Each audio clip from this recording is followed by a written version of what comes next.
Hi, I'm Donna Williams, and I'm going to be doing reading number 5 from Nobody Nowhere. In the darkness of that cupboard, I found Carol within myself. And Carol would become everything that people liked. Carol laughed. She'd make friends. Carol would bring things home. Carol would have a mother. And to my mother's delight, she could make Carol act relatively normal. Smiling, sociable, giggly, Carol would make the perfect dancing doll. Just in time to make Mr. Willoughby's prediction true. Bring her back in a couple of years. In the meantime, Donna had disappeared, and I was by this time 5 years old. I hated calling anyone else by name, including myself. They had no names. I never told them I believed my name was Carol, and that they were playing characters who she met.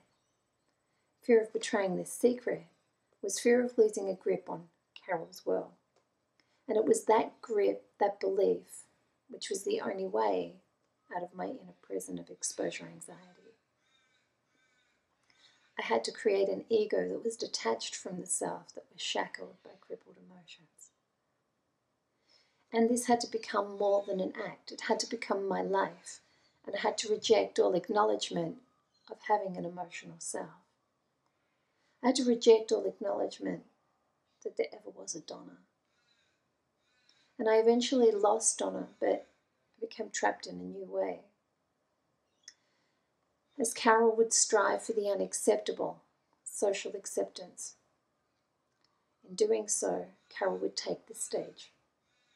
And Willie, my other face to the world, that embodiment of total self-control, would sit immobilized in the audience. Donna would still be in the cupboard.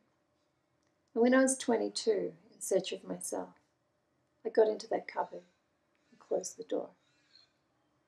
Staring into nothingness since time began, there and yet not there she stood, in a world of dreams and shadows of fantasy, nothing more complex than colour and indiscernible sound, with the look of an angel, no doubt, but also without the ability to love or feel anything more complex than the sensation of cat's fur against her face. Before Carol came along, I was sent to a special school. I was 3 years old in a prim and proper school uniform, a blue checkered dress, navy blazer, always buttoned up to keep me in. I loved the heavy oak doors of the school church and the polished floors and that coloured glass that was up so high. I loved the way it all smelled and the trees that hung over into the playground. I loved the cream buns at recess, and I loved Elizabeth's hair. I loved my metal school badge, which was sewn onto the blazer, and 23 years later I still have it. I take it out from one of my many tins of treasures and bring back the college like it was yesterday. Such treasures, these objects, were the keys to myself, my real self. And God help anyone who touched them. This was a private school with a reputation for good one-to-one attention and a policy of taking special needs children. To begin with, I was different. Most of them were older than I was, and they were generally quieter and less invasive than other children. It was thought I was clever, but I couldn't understand what was said to me. And although I was intelligent, I seemed to lack sense. And instead of being able to talk with people, I would merely mimic them and chatter endlessly over the top of them as though this sufficed for conversation. I also had problems with people coming near me. I'd flinch and move away. My father blamed my mother. My mother blamed her treatment of me on my behaviour.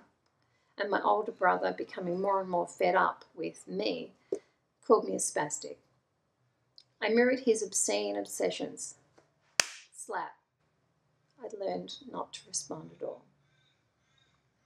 I learned to enjoy doing things at the special school. The teacher would take us into the school church and a huge sheet of paper would be placed on the floor. And though I ignored them, there would be a child at each side of the paper. We each had a pencil and we'd be encouraged to draw until Finally, I'd look up at the face, which was joined to the hand, which had drawn something into my picture. And the teacher would try to make out figures from the huge half-scribbled masterpiece that we'd all produced. Sometimes, if I was interested in what the classroom was making, I'd be given some bits, and this frustrated me.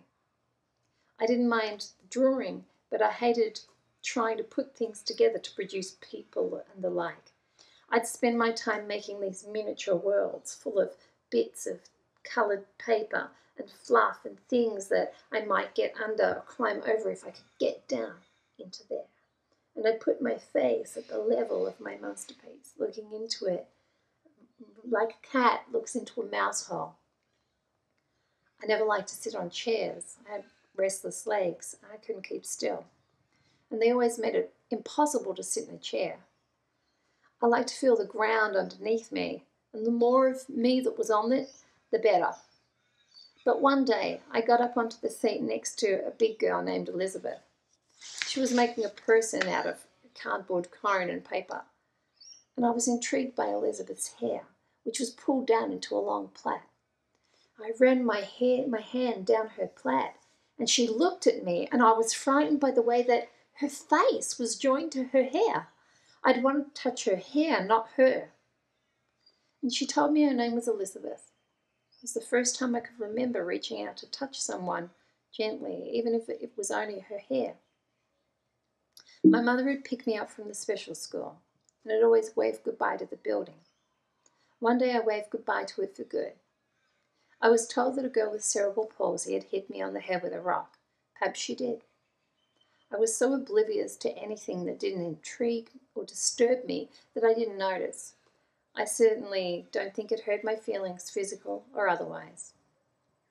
By the time I'd left this special school, I'd begun to become Carol.